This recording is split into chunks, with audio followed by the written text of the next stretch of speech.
Hi everyone, Carolyn here. You are listening to the Alchemical Journey, and today I'm talking about another component of the alchemical journaling morning practice, which is getting a notion of what you want to do for the day, and then breaking down those items on your to-do list into teeny tiny next physical actions. So this idea comes from David Allen. He has a whole productivity system called Getting Things Done. It was big in the 90s. It's a whole process.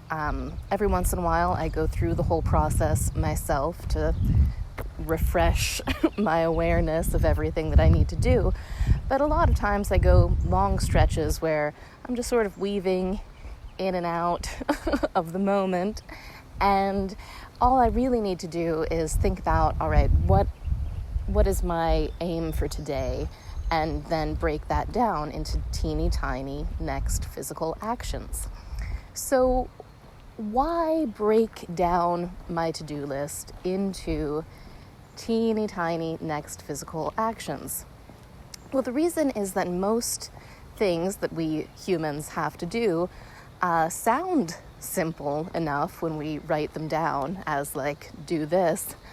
But really there's some decision making, and there's some planning, and there's some forethought that if we just put that in, it makes it so much easier and so much more likely that we will actually do the thing. So, for example, lately, one of my projects is I want to get better at astral projection. I want to be really able to do the whole body of light thing where you create an astral simulacrum of yourself and you project into different regions in the unseen realms. There's a lot of really cool things that can be accomplished with that kind of work. And it's a whole big project. It takes time. It takes practice. So if I just write down, on my to-do list, practice astral projection.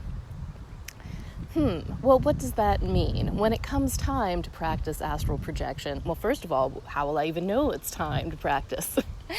So let's talk about what it looks like for me to break that down into a teeny tiny next physical action. So I have to think for a few minutes. I have to be like, okay, well, what exactly am I going to do? Well, I'm going to open my notebook and review the notes that I wrote down from various sources about the practice of astral projection.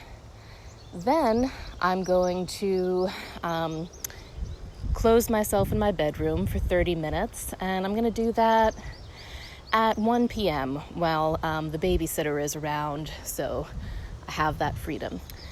And I'm going to follow the instructions in my notes, and I'm going to attempt to travel to the level of awareness represented by the star card in the tarot.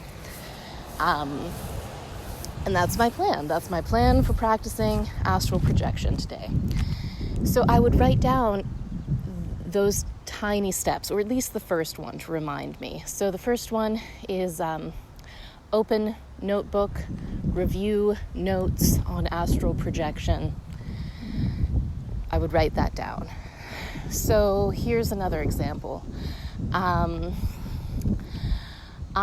need to plan out exactly what the assignments are to do with Leo for August in Wealth, the membership program that I run with my husband. I need magical assignments that are in line with the energies of Leo and that are also practically rewarding. So what is my next action for that? I could just come up with assignments for August, but again, that's sort of an amorphous, not super clear thing. How exactly am I going to do that? When exactly am I going to do that? So in my alchemical journal, I will break that down into a teeny tiny next physical action. So today, after I exercise, Again, I'm going to open my notebook and I'm going to brainstorm 10 ideas for the August assignments. That's my teeny tiny next physical action. Now, I'm a writer, I'm a teacher. A lot of my teeny tiny next physical actions start with open notebook, brainstorm. Of course, there's a whole range of other teeny tiny next actions like pick up phone, call Angela, see if she wants to hang out. There's, let's say my project is to clean my closets. I'm going to do some decluttering. Okay, so clean closets, what does that entail? Well, the next teeny tiny physical action for me to do that is to go into kitchen, grab trash bags, go upstairs, start putting clothes that I don't want anymore to be donated into trash bags. So you see, it's not like rocket science here. It's just adding a little bit more forethought into my to-dos. So when I'm in the midst of my day, I don't have to figure out that stuff. I don't have to be like, okay, well, what exactly does practicing astral projection mean today? Or how exactly am I going to clean this closet? I've already decided on what my little next first step is. And already deciding that in advance, it just makes it simpler to do. It's sort of like, and David Allen talks about this in Getting Things Done, and I just think he's very, very right, which is that our brains aren't that smart. We can't keep that many things in our conscious mind at once. I think there's some cognitive science estimates that the average person can keep an awareness of about 4 things in their conscious awareness at one time, maybe 7 if they're especially good. But yeah, we just can't be aware of that much at one time. So it's very easy to let things slide, especially when we've let them remain in this sort of amorphous, suggestive state. And the examples that I've given are rather small, but you can imagine there's other examples like write a new book. Oh, gee golly, okay, I'll just do that. What does write a new book entail? Well, maybe my teeny tiny next physical action for write a new book is, call Rebecca and ask Rebecca what she thinks it would be super fun for me to write a book about. Maybe that's where I'm going to start. Okay, so that's what I write down. Maybe I'm going to start with pulling tarot cards to, ask the gods what my next book should be about. Whatever it is, I need to decide and start.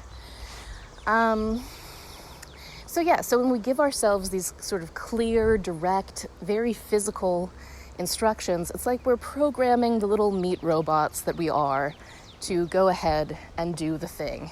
We're not leaving ambiguity.